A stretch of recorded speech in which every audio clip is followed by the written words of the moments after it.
Okay. Hello friends, welcome to Math 5. This is our 6th lecture on electrostatic class 12th physics. हमने already electric charge discuss कर लिया है detail में और उसकी जो वर्कशीट है, प्रॉब्लम प्रैक्टिस शीट है, वो अपलोड कर दी गई है व्हाट्सएप ग्रुप में। तो आप सभी ने उसको सॉल्यूशन शुरू कर दिया होगा और उसमें अगर कोई भी प्रॉब्लम आती है तो आप शेयर कीजिए हमारे साथ। We will discuss the problem and resolve it. आज का हमारा टॉपिक है इस लेक्चर का कूलम्ब्स लॉ। सिंपल सा लॉ है, आपने पहले भी पढ़ा होगा। तो हम ये जानते हैं ऑलरेडी कि two charges attract or repel each other if they are identical, if they are same in nature, positive or negative, they repel each other. If they are opposite in nature, positive, negative, then they attract each other. ये तो हम जानते हैं. But what is the magnitude of force of that attraction or repulsion was discovered by French scientist Charles Coulomb.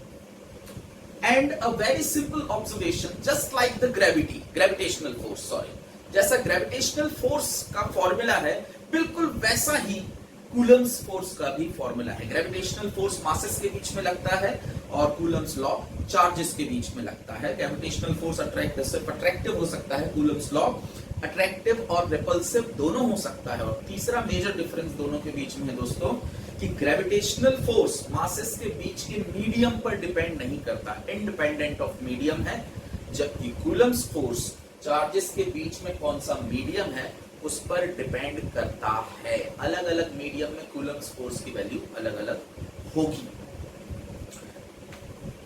Coulomb's force समझने से पहले हम कुछ बातों को डिस्कस कर लें, जिन बातों पर कूलम्ब्स फोर्स बेस्ड है या फिर जिन बातों से को हमें ध्यान में रखना है कूलम्ब्स फोर्स को लगाते समय। नंबर 1, पहला, कूलम्ब्स फोर्स सिर्फ पॉइंट चार्जेस के लिए एप्लीकेबल है।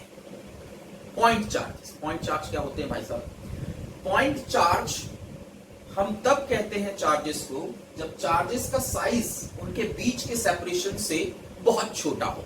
When the separation between the charges is extremely large as compared to the size of the charge bodies, then we say that both the bodies are point charges. यानी हम उसके dimensions को, body के dimensions को consider नहीं करते।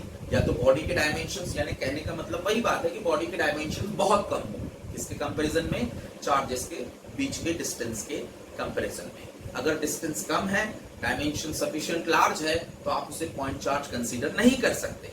For example, मान लीजिए मैंने अपने आप में से 4 इलेक्ट्रॉन निकाल के इसमें डाल दिए, इस दस्तर में डाल दिए 4 इलेक्ट्रॉन निकाल के, तो अब हमारे बीच का सेपरेशन इतना कम है कि आप मेरे डायमेंशंस को, इवन इसके डायमेंशंस को भी निगलेक्ट नहीं कर सकते। यानी हम दोनों पॉइंट चार्ज नहीं है, यानी आप यहां जो कूलम्ब्स लॉ दिया जा रहा है वो डायरेक्टली अप्लाई नहीं कर सकते। हाँ, अपडेट करके अप्लाई कर सकते हो, वो हम बाद में देखेंगे। फिलहाल सिंपल कहानी, कूलम्ब्स लॉ सिर्फ पॉइंट चार्ज। हाँ, अगर मैंने अपने हम दोनों के बीच का सेपरेशन सफिशिएंट लार्ज हो गया और इतना दूर हो गए हम दोनों एक दूसरे से कि हमारे dimension comparative to distance negligible हो गए, काफी कम हो गए, तब हम कहेंगे कि हम दोनों पॉइंट चार्ज की तरह बिहेव कर सकते हैं और तब आप कूलम्ब्स लॉ हम दोनों के बीच में अप्लाई कर सकते हैं। Hopefully you got the point. So what are point charges? When the separation between the charged bodies is very large as compared to size of the charged bodies, dimensions of the charged bodies, then we say that the charged bodies are point objects या point charges। ठीक है? और entire charge is supposed to be concentrated at the center of charge। उस charge, अगर वो body का, आपको charge distribution के लिए पहले उसका सेंटर निकालना होगा कि सेंटर कहाँ है, और वहां पर आप पूरा चार्ज इमेजिन कर सकते हैं। वहां पर पूरा चार्ज माना जाता है कि entire charge is concentrated at that point। तो पहली बात, Coulomb's law is only applicable for point charges, not the dimensional bodies। Number 1.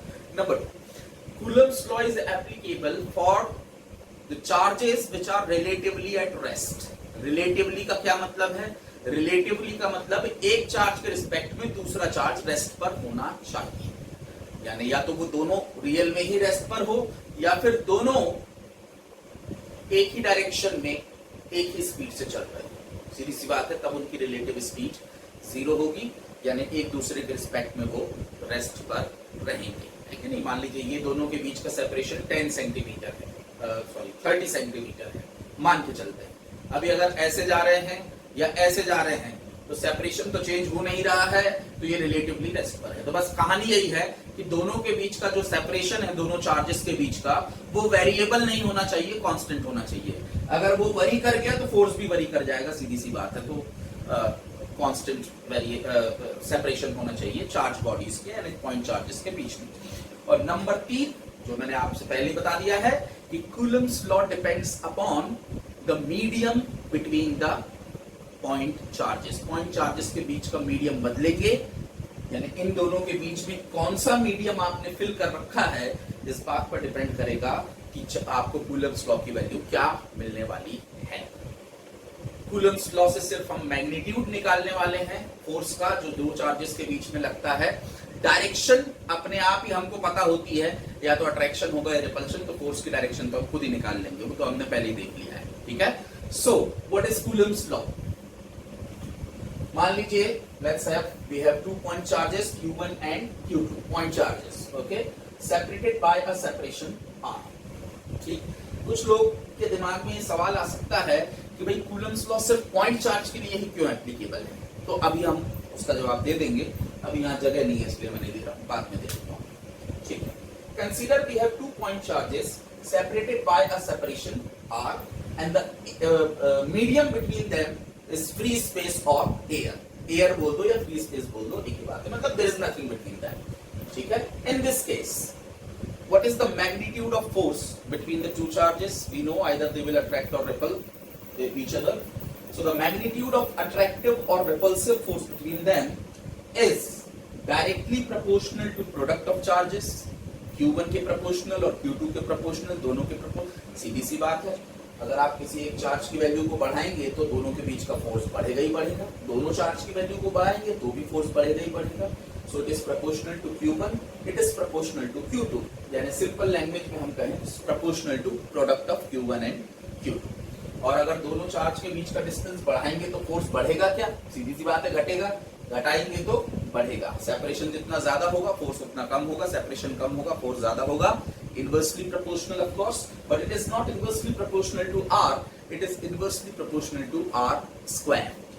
It follows inverse square law। जब भी फोर्स सेपरेशन के इनवर्स के स्क्वायर के इनवर्सली प्रोपोर्शनल हो तो हम कहते हैं the force is following inverse square law, because most of the forces in nature follows inverse square law। ठीक है, कुछ नहीं फॉलो करते तो उनको हम अलग से स्पेसिफाई करते हैं कि भैया ये इनवर्स स्क्वायर लॉ फॉलो नहीं करते हैं, यानी इस केस में फोर्स जो है वो सेपरेशन के स्क्वायर के इनवर्सली प्रोपोर्शनल नहीं है। ग्रेविटेशनल फोर्स भी फॉलो करता है, पहला फंडामेंटल फोर्स नेचर का, ये फोर्स भी फॉलो करता है कूलम्स फोर्स यानी चार्ज के बीच में, और मैग्नेटिक फोर्स भी फॉलो करता है। जो 3 सबसे ऑब्जर्वेबल फोर्स हमारे नेचर में है वो तीनों के तीनों इनवर्स स्क्वायर लॉ फॉलो करते हैं। चलिए स्टेटमेंट पे आते हैं। The magnitude of force of attraction or repulsion, वो मैं लिख नहीं पाया यहाँ पर।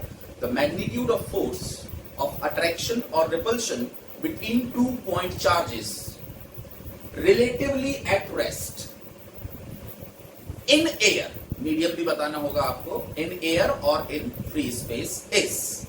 ये आपका स्टेटमेंट हुआ कि फोर्स की स्पेसिफाई किया कि भाई किन कंडीशंस में फोर्स लग रहा है। पहले वो सिर्फ ये नहीं कि force is proportional, force between the 2 point charges, relative attractive or repulsive force between 2 point charges relatively at rest in air is directly proportional to product of the charges and inversely proportional to square of the distance between the 2 point charges। That is Coulomb's law। Simple। यहाँ statement उसके लिख दिया हूँ, यहाँ पर मैंने उसका mathematical statement लिखा है। So the force is proportional to Q1 Q2 inversely proportional to R square. दोनों स्टेटमेंट्स को कंबाइन किया, एक सिंगल स्टेटमेंट में आए। प्रोपोर्शनलिटी हटाया तो एक कांस्टेंट लगेगा, तो ये है प्रोपोर्शनलिटी कांस्टेंट, स्मॉल के, कैपिटल के नहीं, स्मॉल के। इसे कहते हैं Coulomb's constant, of course that is Coulomb's constant. तो प्रोपोर्शनलिटी कांस्टेंट, और इस प्रोपोर्शनलिटी कांस्टेंट की वैल्यू है 9 into 10 to the power 9। ये कैलकुलेट कर ली गई थी पहले ही। 9 into 10 to the power 9 experimental calculation किया गया है ऑफ कोर्स, यानी कि लैब में एक्सपेरिमेंट करके कैलकुलेट किया गया है। ठीक है, 9 × 10⁹ एसआई यूनिट, के की एसआई यूनिट चाहिए आपको यहाँ पर, के की न्यूटन मीटर स्क्वायर पर coulomb square, newton metre square पर or metre cube coulomb, newton metre square पर कूलम स्क्वायर।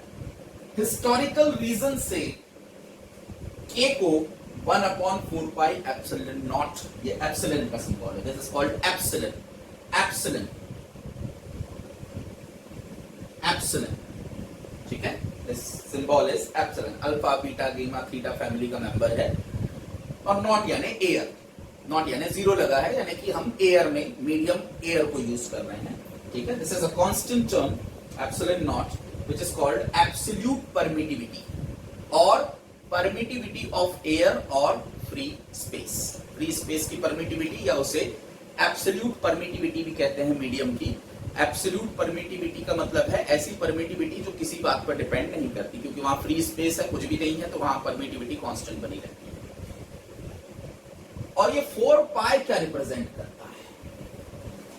4 पाई ये रिप्रेजेंट करता है कि कूलम्स फोर्स स्फेरिकली सिमेट्रिक है। स्फेरिकली सिमेट्रिक है कहने का मतलब, अगर मान लीजिए मैंने इस Q2 को, इमेजिन कीजिए थोड़ा सा, ये Q1 है, यहां इसको मैंने फिक्स रखा है, और Q2 को अगर मैं एक स्फीयर पर कहीं भी रखूं, इमेजिन करना होगा थोड़ा सा, अच्छा मैं मिटाई देता हूं, ये तो हो ही गया। ठीक है, इसको मैं अभी फिर से ले लूंगा। तो आज का दोस्तों टॉपिक पूरा इंफॉर्मेशन बेस्ड है, तो कुछ ज्यादा इसमें लॉजिक वाला तो हम फेल है नहीं, तो सीधा इंफॉर्मेशन है, तो there is nothing we can do about it. हाँ, न्यूमेरिकल्स में शायद कुछ मजा आए। हाँ, तो मैं क्या कह रहा था आपसे, मैं ये कह रहा था कि हाँ, ये मान लीजिए मैंने रखा Q1 और ये था मान लीजिए Q2, यहाँ रखा हुआ था आर सेपरेशन पे। अब मुझे ये बताइए, अगर ये Q2 को उठा के मैं एक सर्कल में डाल दूं, कहीं भी सर्कल नहीं, सॉरी स्फीयर में, इसको उठा के यहाँ रख दूं, या यहाँ रख दूं Q2 को, यहाँ रख दूं, यहाँ रख दूं, कहीं भी रख दूं एक स्फीयर में, सर्कल में नहीं, स्फीयर में कहीं भी, तो क्या ये आर बदलेगा? दोनों के बीच का सेपरेशन बदलेगा? नहीं बदलेगा। ना Q1 बदल रहा है, ना Q2 बदल रहा है, ना आर बदल रहा है। इसका मतलब है कूलम्स फोर्स भी नहीं बदलेगा। हाँ, डायरेक्शन फोर्स की बदलेगी, इधर लगेगा, इधर लगेगा, ये इधर लगेगा, लेकिन कूलम्स फोर्स को डायरेक्शन से कोई लेना देना नहीं है दोस्तों। कूलम्स फोर्स ने कहा द मैग्नीट्यूड ऑफ फोर्स, ठीक है, वो डायरेक्शन जो भी हो, हमें कोई लेना देना उससे नहीं है। ठीक है, सो जब आप एक चार्ज को सेंटर पे रखकर दूसरे को पूरे स्फीयर में कहीं भी घुमाएंगे, तो आप देखेंगे कि कूलम्स फोर्स की वैल्यू दोनों चार्जेस के बीच की चेंज नहीं होती, यानी हर जगह बराबर होती है। इसे कहते हैं स्फेरिकली सिमेट्रिक होना। अगर सर्कल में होती है तो सर्कुलरली सिमेट्रिक बोलते हैं, लेकिन पूरे स्फीयर में।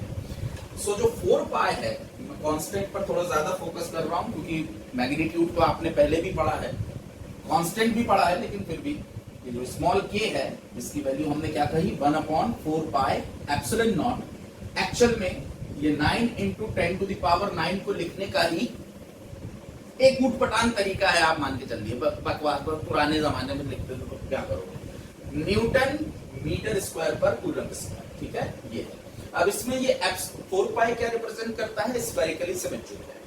एप्सिलॉन नॉट क्या है? एप्सिलॉन नॉट फ्री स्पेस या एयर, दोनों चार्जेस के बीच में होगी, उसकी परमिटिविटी है, जिसे क्या कहते हैं, एब्सोल्यूट परमिटिविटी।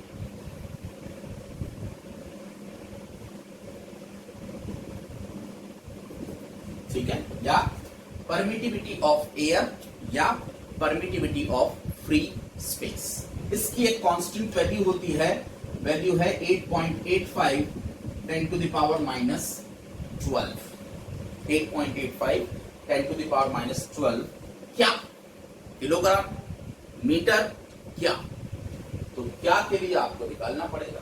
देखते हैं जरा निकाल के इसका एसआई यूनिट क्या है। ठीक है, और ये इंपॉर्टेंट है, क्योंकि एप्सिलॉन नॉट का ये नंबर भले ही आप याद ना रखें, कोई फर्क नहीं पड़ता है, लेकिन इसकी एसआई यूनिट और डायमेंशनल फॉर्मूला बहुत बार पूछा गया है, बोर्ड्स में भी और जेडब्ल्यू या नीट की एग्जाम में भी काफी बार पूछा गया है, काफी फ्रिक्वेंटली आस्क्ड क्वेश्चन है ये। एप्सिलॉन नॉट का एसआई यूनिट या डायमेंशनल फॉर्मूला, तो इसका डायमेंशनल तो हम जानते हैं F is equal to 1/4πε0 Q1 Q2 upon R square. K की वैल्यू यहां मैंने रख दी, ठीक है। अब एप्सिलॉन नॉट का मुझे चाहिए, तो एप्सिलॉन नॉट को यहां पर रख दूं और यहां रख दूं 1/4πf Q1 Q2 upon R square. ये मैं बच्चों जैसा करके एक बार बता दे रहा हूं आपको, बाकी जिसको पता है उसको तो पता है। अब देख लीजिए जरा क्या ऐसा यूनिट होनी चाहिए, तो न्यूमरेटर को देखिए, कूलम इंटू कूलम, तो हो गई कूलम स्क्वायर। न्यूमरेटर खत्म, डिनोमिनेटर में आ जाइए। 4 पाई की कोई डायमेंशन नहीं होते, इट्स डायमेंशनलेस, तो किसी काम का नहीं है। F का हो गया न्यूटन, R सेपरेशन यानी डिस्टेंस यानी मीटर, तो हो गया न्यूटन मीटर स्क्वायर, यानी इसकी एसआई यूनिट हुई कूलम स्क्वायर पर न्यूटन मीटर स्क्वायर। बिल्कुल उल्टी देखिए, इसकी है न्यूटन मीटर स्क्वायर पर कूलम स्क्वायर। देख सकते हैं आप, रेसिप्रोकल है एप्सिलॉन नॉट का, और 4 पाई का तो कोई डायमेंशन होता नहीं। तो इसे कहते हैं absolute permittivity, that is 8.85 10⁻12 coulomb square plus पर newton metre. Of course dimensional formula आपको इसका निकालना होगा। कूलम का होता है 80, न्यूटन का MLT इनवर्स 2, M का L, तो उसको हेल्प से आप निकाल सकते हैं, वो तो उसमें कोई इश्यू नहीं। ठीक है, ये तो हुआ फोर्स इन एयर। तो force in air between the two point charges relatively at rest is 1/4πε0 Q1 Q2 upon R square. Now in a medium, अगर मान लीजिए आपने कोई मीडियम रिप्लेस कर दिया एयर से, यानी उठा के दोनों पॉइंट चार्ज को पानी के अंदर डाल दिया या तेल में डाल दिया या कहीं भी डाल दिया, दोनों पॉइंट चार्जेस के बीच का मीडियम चेंज कर दिया, तब फोर्स क्या होगा? तो force in a medium is, पहले मैं स्टेटमेंट लिख दूं, 1/4πε0 इंटू एप्सिलॉन R।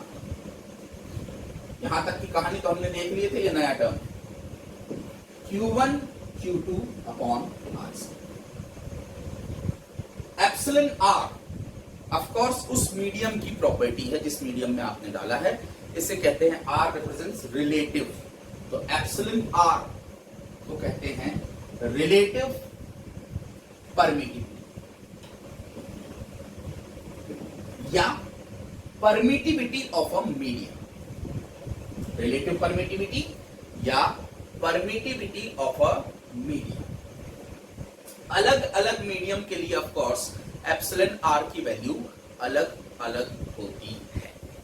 एक और यहां बात ऐड कर दूं, एप्सिलॉन R की वैल्यू कैपिटल K के बराबर ही होती है एग्जैक्टली। अगर आपको याद हो, कैपिटल K होता है डाई इलेक्ट्रिक कांस्टेंट। जब मैं पोलराइजेशन आपको पढ़ा रहा था तब मैंने आपको बताया था कि डाई इलेक्ट्रिक कांस्टेंट आपको ये बताता है, किसी इंसुलेटर का या किसी भी मीडियम का डाई इलेक्ट्रिक कांस्टेंट ये बताता है कि वो मीडियम कितना पोलराइज हो सकता है किसी गिवन एक्सटर्नल इलेक्ट्रिक फोर्स में। जितना ज्यादा किसी बॉडी का डाइलेक्ट्रिक कांस्टेंट होगा उतना ज्यादा वो पोलराइज होगा, उतना उसका पोलराइज होने की एबिलिटी ज्यादा होगी। डाइलेक्ट्रिक कांस्टेंट कम होगा तो पोलराइज होने की एबिलिटी कम होगी। यानी डाई इलेक्ट्रिक कांस्टेंट किसी मीडियम के पोलराइज होने की एबिलिटी को रिप्रेजेंट करता है, और इसकी वैल्यू एग्जैक्टली रिलेटिव परमिटिविटी यानी परमिटिविटी ऑफ अ मीडियम के इक्वल होती है। अगर आप थोड़ा सा लॉजिक लगाएंगे दोस्तों तो आप समझ जाएंगे कि आखिर ये force in a medium decrease क्यों हो रहा है। देख लीजिए 1/εr, एप्सिलॉन R से आपने और डिवाइड कर दिया तो भाई पहले 1/4πε0 Q1 Q2, अगर आपने उसको और डिवाइड कर दिया किसी नंबर से मोर देन 1 से, तो ऑफ कोर्स फोर्स की वैल्यू रिड्यूस हो जाती है। तो सबसे पहला statement, in a medium the value of the force reduces. Force reduce हो जाता है मीडियम में। कितना रिड्यूस होता है तो वो डिपेंड करता है मीडियम की रिलेटिव परमिटिविटी पर, या फिर उसी को डाई इलेक्ट्रिक कांस्टेंट से भी रिप्रेजेंट कर सकते हैं, क्योंकि न्यूमेरिकली दोनों इक्वल होते हैं। मैं एक बात यहां बता दूं दोस्तों, बेसिकली ये दोनों अलग अलग बातें हैं बेसिकली, लेकिन हम उतने बेस में जाने की जरूरत नहीं है। हाँ, न्यूमेरिकली दोनों इक्वल होते हैं और हम कह सकते हैं कि दोनों एक ही बात है। हम कह सकते हैं, हम उतना अंदर नहीं जा रहा हूं, कोई उसको फायदा नहीं है हमको ज्यादा। तो रिलेटिव परमिटिविटी बोलो या डाई इलेक्ट्रिक कांस्टेंट बोलो। क्यों रिड्यूस हो गया भाई साहब फोर्स? पहले तो मैं मैथमेटिक्स जरा लगा लूं इसकी, क्या हुआ है यहाँ पर। तो फोर्स इन एयर आपने क्या कहा था भैया? Force in air F not से या एफ ए से रिप्रेजेंट करता हूं, एफ ए कितना बोल रहे थे भैया? 1/4 pi epsilon not Q1 Q2 upon R square. और फोर्स इन अ मीडियम कितना हो गया भाई साहब? 1/4 pi epsilon not epsilon are Q1 Q2 upon R square. जरा कंपेयर कर लें, कंपेयर कर लेते हैं दोनों फोर्स को, कंपेयर कर लें यानी डिवाइड कर दो। तो डिवाइड करोगे तो जरा देखो क्या मिलेगा आपको, जो मिलेगा वो ये है, epsilon R which is also equal to K is force in air divided by force in a medium. देख लीजिए करके, डिवाइड करके आप देख लेना, आपको मिल जाएगा। ये देखिए 1/4 pi cancel, Q1 Q2 cancel, R square cancel, ये 1/एप्सिलॉन आर पलट के ऊपर जाएगा, आपको मिल जाएगा, जिसको K भी कह सकते हैं। So force in air between the 2 point charges divided by ratio of force in air between the 2 point charges to the force between the same 2 point charges for the same separation in a medium is called relative permittivity or dielectric constant। ये इसकी definition है, relative permittivity की definition पूरा बोलना पड़ेगा, पूरा। Force between the 2 point charges in air divided by force between the same 2 point charges for the same separation in a medium। इसका जो रेशियो है वही कहलाता है, डिवाइडेड बाय भी लिख सकते हैं, अपॉन भी लिख सकते हैं, लिखने में कुछ नहीं उसके बाद, is equal to epsilon R. SI unit epsilon are की क्या हुई? कुछ भी नहीं, न्यूटन अपॉन न्यूटन, नथिंग। यानी एप्सिलॉन आर यानी रिलेटिव परमिटिविटी या डाइलेक्ट्रिक कांस्टेंट की कोई एसआई यूनिट नहीं होती, ये डायमेंशनलेस होते हैं, it is just a number, ये बस एक नंबर होता है। दूसरी बात पूछ लूं, क्या ऐसा हो सकता है कि फोर्स इन एयर मीडियम से कम हो? एयर में जो फोर्स लग रहा है दो पार्टिकल्स के बीच में, वो मीडियम से कम हो जाए, यह संभव है।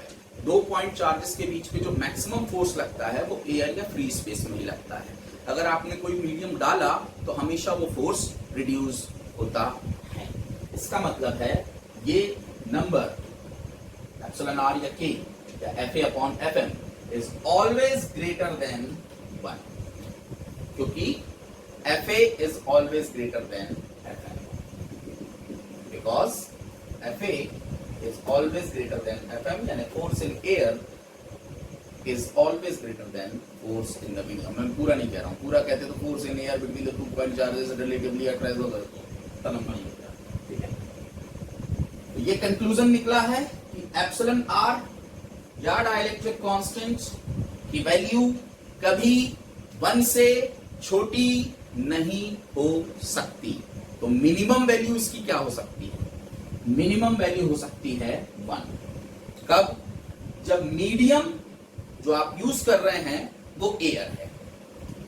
फ्री स्पेस की जगह पे आपने क्या यूज किया है? एयर। अब आप बोलेंगे ये क्या बात हो रही है, कंफ्यूजन वाली बात है। एक्चुअल में दोस्तों एब्सोल्यूट परमिटिविटी फ्री स्पेस होता है, यानी जहां पे कुछ भी ना हो, ठीक है। लेकिन ये देखा गया है कि अगर बीच में एयर आ भी जाती है तो भी फोर्स के बीच में कोई खास वेरिएशन, फोर्स में कोई खास वेरिएशन नहीं होता। इसलिए उसी को एब्सोल्यूट परमिटिविटी को ही परमिटिविटी इन एयर या फ्री स्पेस बोल दिया गया। एक्चुअल में तो वो मीडियम है, कुछ भी नहीं है उसकी जगह, कुछ तो है ना, एयर है ना, तो एक्चुअल में वो मीडियम है। लेकिन ये देखा गया कि एयर को अगर आप एज अ मीडियम यूज करें तो फोर्स की वैल्यू में अंतर नहीं आता। तो force in space divided by force in air की वैल्यू आती है 1, यानी एयर की रिलेटिव परमिटिविटी होती है 1। रिलेटिव परमिटिविटी ऑफ एयर, यहाँ पे आपको जो फोर्सेस का रेशियो मिलेगा, तो कंपैरिजन किससे कर रहे हैं? स्पेस से, नथिंग इज देयर। और फिर एयर को देखा, तो जब देखा तो फोर्स की वैल्यू लगभग सेम आई, लगभग क्या सेम ही आई। तो हम कह रहे हैं कि भाई एयर की इस फॉर्मूले के हिसाब से एयर की रिलेटिव परमिटिविटी या डाइलेक्ट्रिक कांस्टेंट होता है 1। इससे कम रिलेटिव परमिटिविटी या डाइलेक्ट्रिक कांस्टेंट दुनिया में किसी बॉडी का नहीं हो सकता, किसी मीडियम का नहीं हो सकता।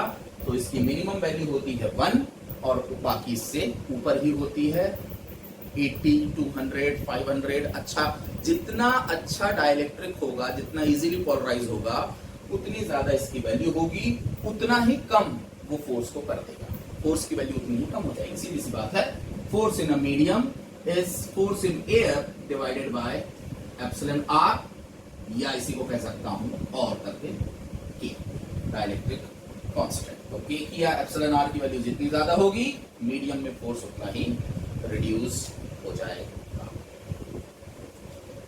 होपफुली यहां तक तो आप समझ गए होंगे।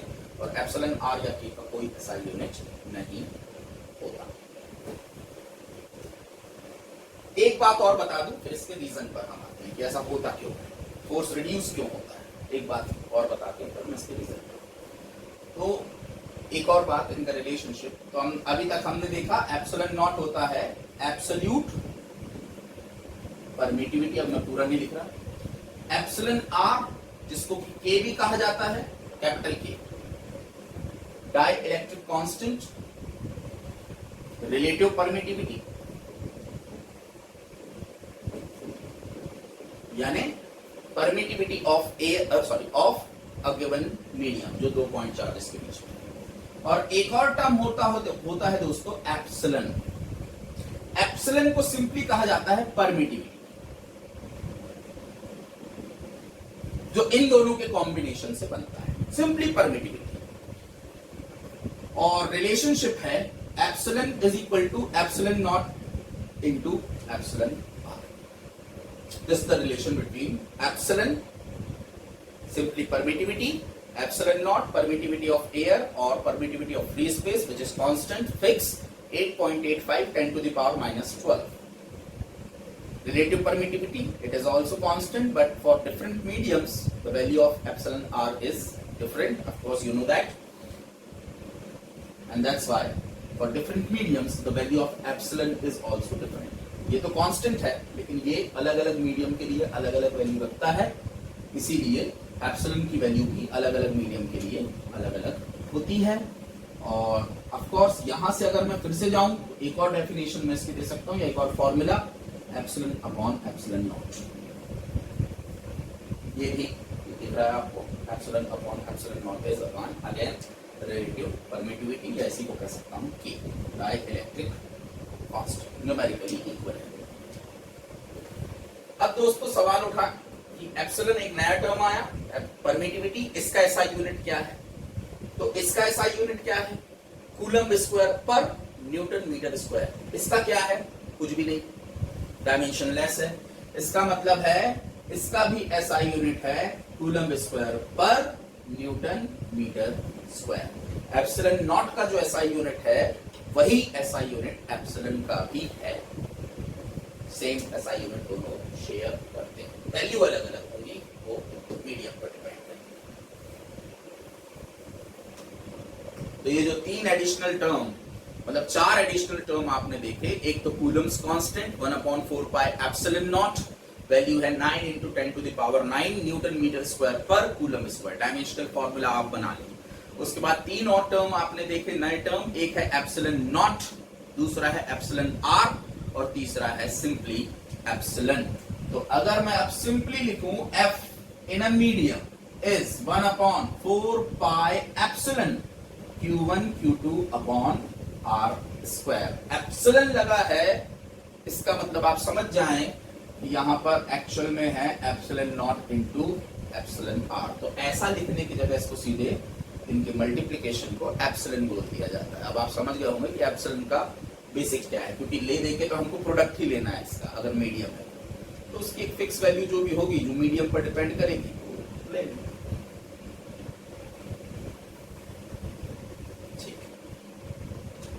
तो मीडियम में फोर्स हमेशा डिक्रीज होता है बाय द रेशियो ऑफ के और एप्सिलॉन आर। क्यों होता है ऐसा? तो अगर आप अभी तक का, मेरे ख्याल से के को इंट्रोड्यूस जब किया था मैंने, तब तो बहुत से लोग इसको समझ गए होंगे। मान लीजिए वही Q1 Q2 अपना सिस्टम है और दोनों के बीच में कुछ सेपरेशन है और आर है, वही फोर्स लग रहा है एयर। मान लीजिए यहां पर मैंने एक मीडियम डाला, कोई इंसुलेटिंग मीडियम डाला है। सबसे पहले इंसुलेटिंग मीडियम, अब जैसे ही मैंने मीडियम डाला तो ये जो फोर्स है ये इसको पोलराइज कर देगा। अगर ये प्लस और ये माइनस ले देगा, ये प्लस और ये माइनस, तो इस तरफ आ जाएगा, ये प्लस है तो इस तरफ आ जाएगा नेगेटिव चार्ज और इस तरफ आ जाएगा पॉजिटिव चार्ज। लेकिन दोस्तों हर डाइइलेक्ट्रिक या इंसुलेटर की पोलराइज होने की एक कैपेसिटी होती है, उससे ज्यादा पोलराइज नहीं हो सकता, उसे ही उसका डाइइलेक्ट्रिक कांस्टेंट कहते हैं। एक मैं न्यूमेरिक नंबर ले लूं उससे आसानी से समझेगा। ये मान लीजिए +10 कूलम चार्ज था और ये चलो सेम ही ले लेता हूं -10 कूलम चार्ज मान के चलते हैं। ये एयर में थे, अभी पूरा ही ले लेते हैं, चलो थोड़ा लंबा जा रहा है लेकिन चलो दोनों के बीच का सेपरेशन 1 मीटर मान के चलते। इनके बीच में अभी कितना फोर्स लग रहा है? Force in air F0 9 × 10⁹ constant की value into Q1 10 Q2 10 upon R² यानी 1²। अब आप कहेंगे माइनस नहीं लगाया आपने, माइनस नहीं लगाते, सिर्फ मैग्नीट्यूड निकाल रहा हूं मैं, डायरेक्शन से मुझे लेना देना नहीं है, डायरेक्शन मुझे खुद ही मिल जाएगी फोर्स। जब भी आप फोर्स का मैग्नीट्यूड निकाल रहे हो तो प्लस माइनस से आपको कोई लेना, मैग्नीट्यूड क्या आपको प्लस माइनस लगाए नहीं, सीधी सी बात।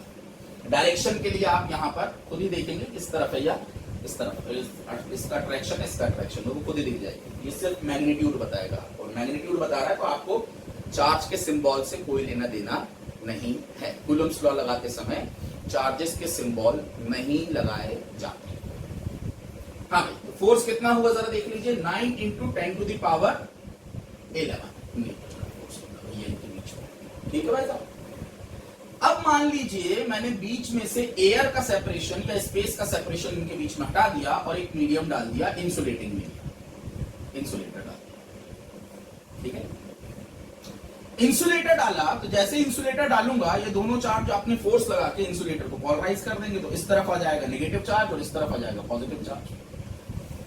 कितना पोलराइज होंगे ये इंसुलेटर की कैपेसिटी पे डिपेंड करेगा, जैसे कहते हैं डाइइलेक्ट्रिक कांस्टेंट, जिसका डाइइलेक्ट्रिक कांस्टेंट जितना ज्यादा होगा वो उतना ज्यादा पोलराइज होगा, ठीक है। पोलराइज होने पर क्या होगा? पोलराइज होने पर यहाँ पर नेगेटिव चार्ज आ गया जो यहाँ के पॉजिटिव चार्ज को के इन्फ्लुएंस को ड्रॉप कर देगा, और यहाँ पॉजिटिव चार्ज आ गया जो यहाँ के नेगेटिव चार्ज यानी -10 के इन्फ्लुएंस को ड्रॉप कर देगा। फॉर एग्जांपल मान के चलता हूं यहाँ पे -3 कूलम का चार्ज आ गया, तो यहाँ पर भी एग्जैक्ट अमाउंट में +3 कूलम का चार्ज आ जाएगा, मान रहा हूं, ठीक है।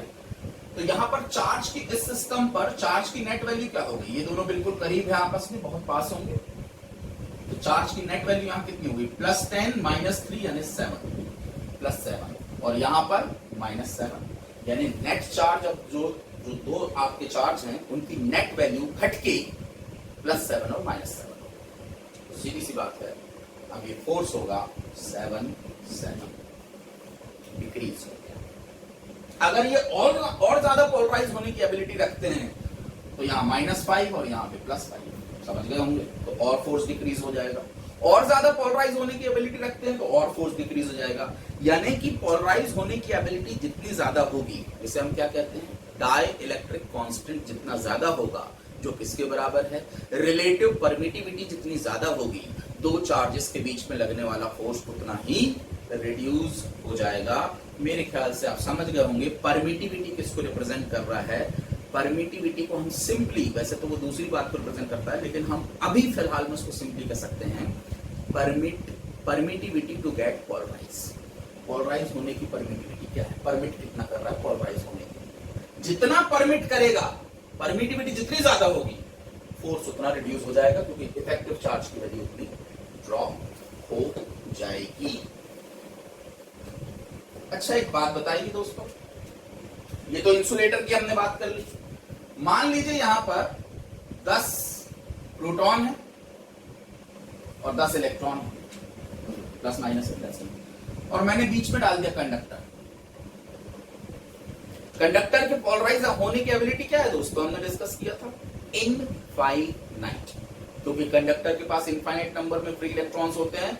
आप जितने इलेक्ट्रॉन यहां रखोगे या जितना पॉजिटिव चार्ज रखोगे उतना ही नेगेटिव यहां डेवलप। तो अगर आपने यहाँ 10 प्रोटॉन यानी 10 पॉजिटिव रखा है तो यहाँ अपने आप ही 10 इलेक्ट्रॉन नेगेटिव आ जाएंगे, और यहाँ पर उसके अपोजिट एग्जैक्टली सेम अमाउंट में +10 ही आ जाएगा। नेट चार्ज कितना हो गया भैया? 0। अगर मान लो आपने इस चार्ज को बढ़ा के 20p कर दिया, +20 कर दिया, और इसको भी -20 कर दिया, मान के चलिए -20 कर दिया, तो इसमें तो इनफाइनाइट इलेक्ट्रॉन है। अब यहाँ 10 की जगह 20 आ जाएंगे इलेक्ट्रॉन।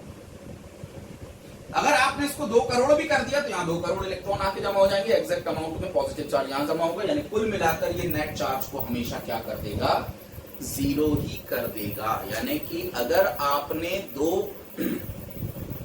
पॉइंट चार्जेस के बीच में कोई कंडक्टिंग मीडियम रख दिया तो चार्जेस के बीच में लगने वाला फोर्स 0 होता है, क्योंकि कंडक्टर के पोलराइज होने की एबिलिटी इनफाइनाइट होती है, यानी उसका डाई इलेक्ट्रिक कांस्टेंट या रिलेटिव परमिटिविटी भी इनफाइनाइट होती है। और अगर सीधी सी बात है, अभी आपने डिस्कस किया था, force in a medium is 1/4 pi epsilon not epsilon are Q1 Q2 upon r²। अगर एप्सिलॉन आर की वैल्यू इनफाइनाइट होगी तो फोर्स मीडियम में क्या हो जाएगा, 0। ठीक है, तो अगर आपने इंसुलेटर का यूज किया एज अ डाइलेक्ट्रिक तो उसके K की एक लिमिटेड वैल्यू होती है, तो उस रेशियो में फोर्स रिड्यूस हो जाएगा। लेकिन अगर आपने कंडक्टर यूज किया एज अ डाइलेक्ट्रिक तो उसके K की वैल्यू इनफाइनाइट होती है, वो इनफाइनाइट पोलराइज होने की एबिलिटी रखता है, जितना चाहो उतना कर दो, तो उसके लिए फोर्स की वैल्यू 0। यानी K या एप्सिलॉन आर, फाइनल हम कंक्लूजन निकाले, K या एप्सिलॉन आर की वैल्यू 1 से इनफाइनाइट के बीच में कुछ भी हो सकती है, इक्वल टू भी हो सकती है। K और epsilon R is always greater than और equal to 1 and always less than और इक्वल टू इनफाइनाइट। किसके लिए इसकी वैल्यू 1 होती है, एयर के लिए इसकी वैल्यू 1 होती है, इससे कम नहीं हो सकती। और किसके लिए इनफाइनाइट होती है, कंडक्टर, कोई भी कंडक्टर हो दुनिया का, उसके लिए इसकी वैल्यू इनफाइनाइट होती है। और किसी भी इंसुलेटर के लिए 1 और इनफाइनाइट के बीच में एक फाइनाइट नंबर होता है। एक और सवाल जो हम बोल रहे थे कि भैया क्यों सिर्फ पॉइंट चार्जेस के बीच में लगता है फोर्स, पॉइंट चार्ज की डेफिनेशन इसका आंसर है।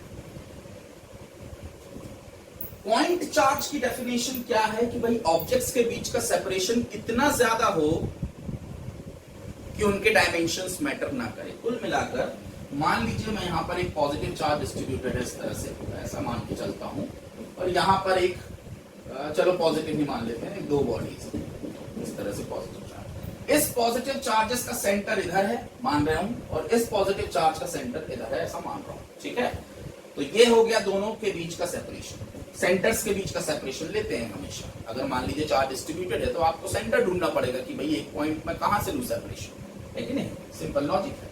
सरफेस से तो सेपरेशन नहीं ले सकते आप, ये तो गलत बात है। ठीक है, तो सेंटर से आपने लिया। लेकिन अब ये आपका आर है, ओरिजिनली ऐसा होना चाहिए क्योंकि इसका सेंटर ये है, इसका सेंटर ये है। लेकिन क्या होगा दोस्तों, जब ये आपस में करीब होंगे, चार्ज बॉडीज हैं आपस में करीब होंगे, यानी जब इन्हें पॉइंट चार्ज नहीं माना जा सकता, करीब है मतलब उनके बीच का सेपरेशन इतना कम है कि उनके डायमेंशंस के कंपैरिजन में आप इसको पॉइंट चार्ज नहीं मान सकते। तो क्या होगा, होगा ये कि इसका पॉजिटिव फोर्स, पॉजिटिव चार्ज इसको रिपेल करेगा और इसके पॉजिटिव चार्ज इसको रिपेल करेंगे, जिसके कारण ड्यू टू इंडक्शन इसका चार्ज डिस्ट्रीब्यूशन भी चेंज हो जाएगा।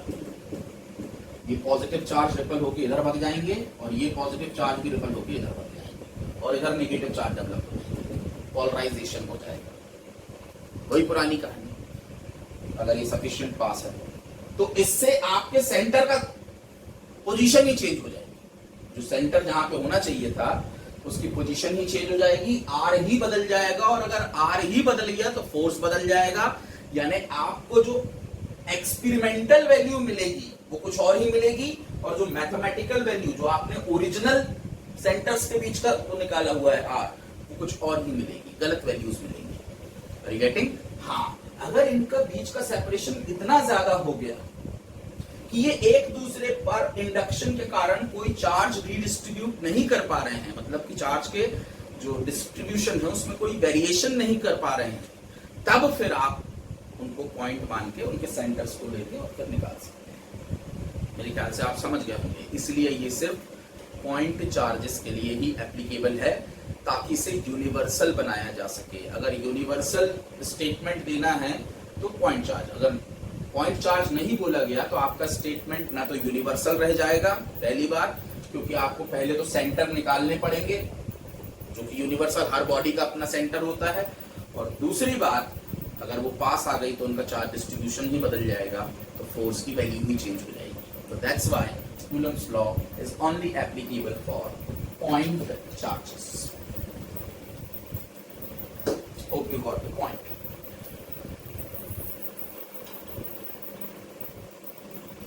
अब देख लेते हैं कूलम्स लॉ की कुछ इंपॉर्टेंट प्रॉपर्टीज। तो बहुत बेसिक प्रॉपर्टीज हैं इसकी भी। नंबर 1 क्या है? Attractive repulsive, could be attractive, could be repulsive. Number 2 follows inverse square law. अभी तक जो अपन ने देखा वो पहले कोई डिस्कस करें। फॉलोज इनवर्स स्क्वायर लॉ, ये भी एक प्रॉपर्टी है।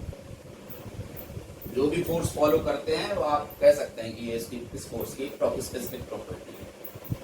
नंबर 3 स्फेरिकली सिमेट्रिक, अभी डिस्कस किया अपन ने, ये भी एक प्रॉपर्टी है spherically symmetric. Number 4 medium dependent, अलग अलग मीडियम पर फोर्स की वैल्यू सेम सेपरेशन के लिए और सेम चार्जेस के लिए अलग अलग होती है। ये 4 तो अपन ने पहले डिस्कस किया था।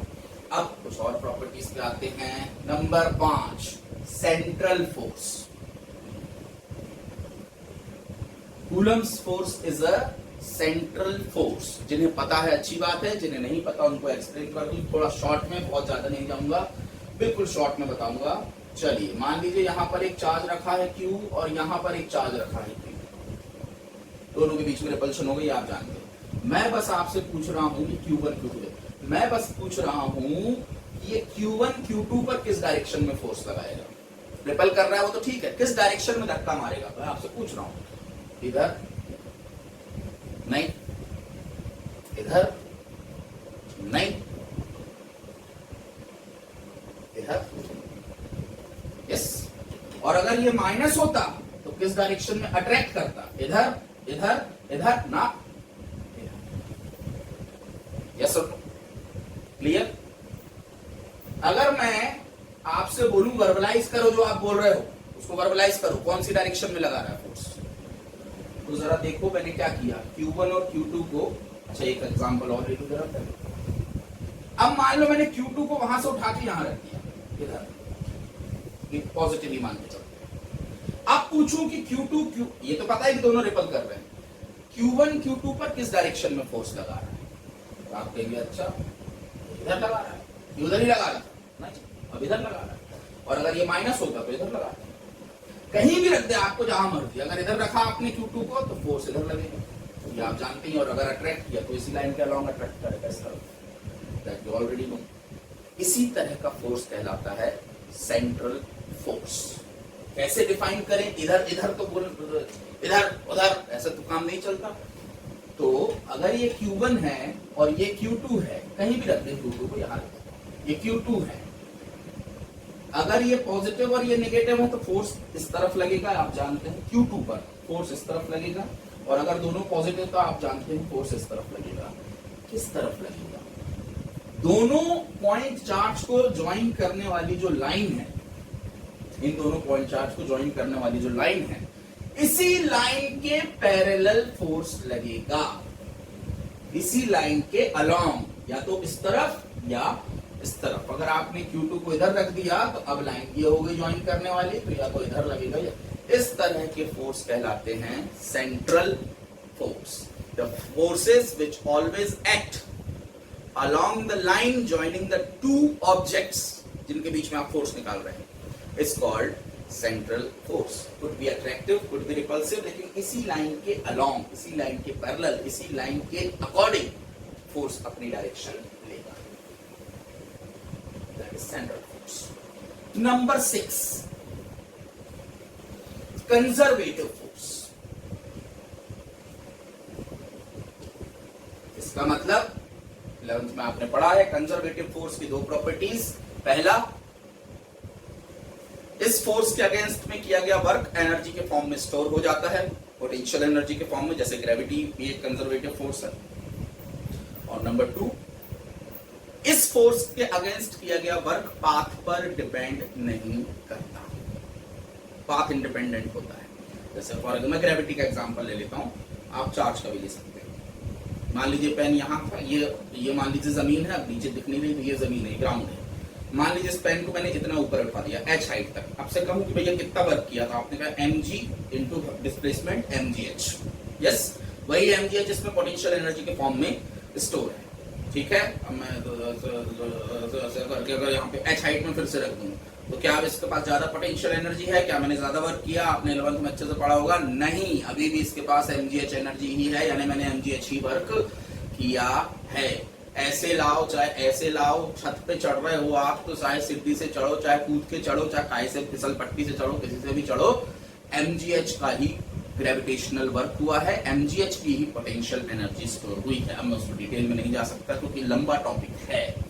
तो कूलम्स फोर्स एक कंजर्वेटिव फोर्स है। क्या प्रूफ है उसको मैं कभी बाद में इलेक्ट्रिक फील्ड के बाद डिस्कस करूंगा, पोटेंशियल के समय, उस समय हम इसका यूज करेंगे। जिनको नहीं समझता क्या है डेफिनेशन तो सबको रटी रहती है, उससे मेरे को कोई मतलब नहीं डेफिनेशन से, समझ में आना चाहिए कि है क्या भला, तब कोई काम की बात है। So coulomb's force is a conservative force. एक नंबर 7, और कोई प्रॉपर्टी अगर आपको याद आ रही हो, नहीं आ रही हो तो एक प्रॉपर्टी मैं बता, चलो इसको आखिरी प्रॉपर्टी ही मान लेते हैं। जहां तक मुझे याद है सारी इंपॉर्टेंट बातें तो अपन ने कवर अप कर दी। हाँ, एक और प्रॉपर्टी सिर्फ पॉइंट चार्जेस के लिए एप्लीकेबल है, ये भी एक प्रॉपर्टी है भाई, डायमेंशनल बॉडीज।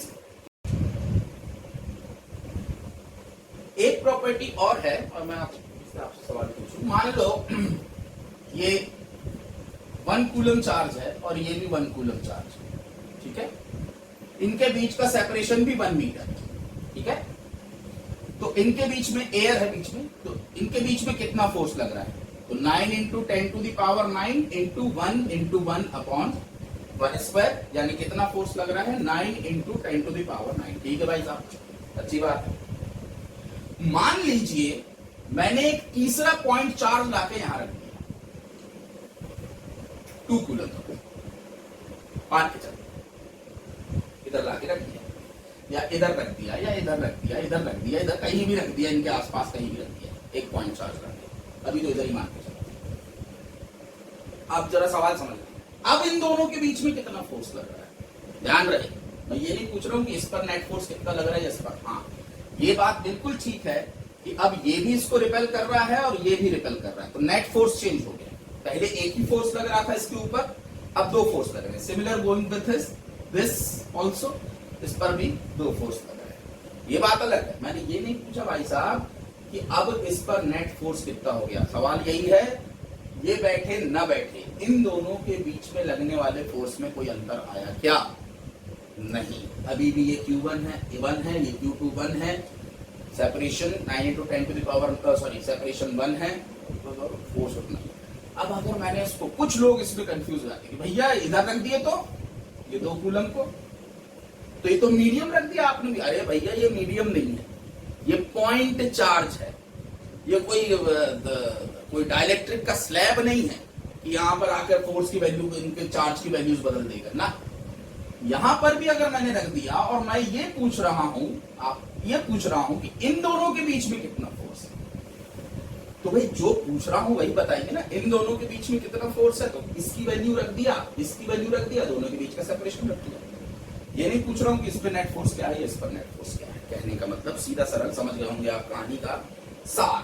कहानी का सार ये है कि 2 पॉइंट चार्जेस के बीच में लगने वाला फोर्स किसी तीसरे चार्ज की प्रेजेंस से इन्फ्लुएंस नहीं होता। उनके बीच में जो फोर्स लगता है वो नेट फोर्स चेंज हो जाएगा, लेकिन 2 चार्ज के बीच लगने वाला फोर्स चेंज नहीं होगा। आप एक और इस तरह से समझ लें, मान लीजिए मैंने रूम में एक लाइट जला के रखा है, उस पर कुछ ब्राइटनेस है जो भी है, ठीक है, फिर मैंने 4 लाइट और जला दी है, ठीक है, तो रूम की नेट ब्राइटनेस बढ़ गई। अगर मैं आपसे पूछता रूम की नेट ब्राइटनेस कितनी हो गई, तो आप कहेंगे 5 टाइम्स हो गई। 5 एक जैसे बल्ब लगा दिए आपने। लेकिन मैं ये नहीं पूछ रहा हूं, मैंने ये फिर से सवाल पूछा कि जब मैंने 5 बल्ब जला दिए तो पहले बल्ब की ब्राइटनेस कितनी है? वो तो उतनी ही है। पहले बल्ब की ब्राइटनेस आप 1 बल्ब जलाओ कि 1000 बल्ब जलाओ, जो बल्ब है जिसकी जितनी ब्राइटनेस है वो तो उतनी रहेगी। तो यही सवाल है कि 2 पॉइंट चार्ज के बीच में लगने वाला फोर्स क्या चेंज होता है किसी तीसरे पॉइंट चार्ज की प्रेजेंस से? तो नहीं होता। तो यही है प्रॉपर्टी, जो भी नंबर की है, 8 9 जो भी है। तो फिर आप खुद ही नोट कर लेना। The force between the 2 point charges is not influenced by the presence of other near by point charges. Other point charges की प्रेजेंस पर 2 चार्ज के बीच लगने वाला फोर्स इन्फ्लुएंस नहीं करता। मैं इतना फोकस हो के इसको इसलिए बता रहा हूँ कि बहुत से लोग इसमें कंफ्यूज हो जाते हैं। और हाँ, कोई पॉइंट चार्ज मीडियम की तरह बिहेव नहीं कर सकता। वो एक तो पॉइंट है, वो कोई डायमेंशन वाला कोई स्लैब है थोड़ी है जो मीडियम की तरह। ओके, एक और आखिरी फाइनल बात बता दूं, वो बताना मैं भूल गया था कि एक स्फेरिकल बॉडी अगर है, कोई भी स्फेरिकल चार्ज बॉडी, तो spherical charge body is always considered to be a point charge. Sphere के अलावा अगर कुछ है, कुछ भी, तो वो पॉइंट चार्ज कभी कंसीडर नहीं किया जाता जब तक कि सेपरेशन बहुत ज्यादा बड़ा रहा।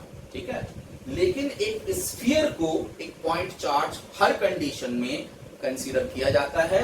और ये माना जाता है कि अगर इसके पूरे सरफेस पर या पूरे वॉल्यूम पर कहीं पर भी अगर क्यू चार्ज है, तो ये माना जाता है कि पूरा का पूरा क्यू चार्ज इसके सेंटर पर सेंट्रलाइज्ड है। इसका मतलब मैं स्फीयर को हटा के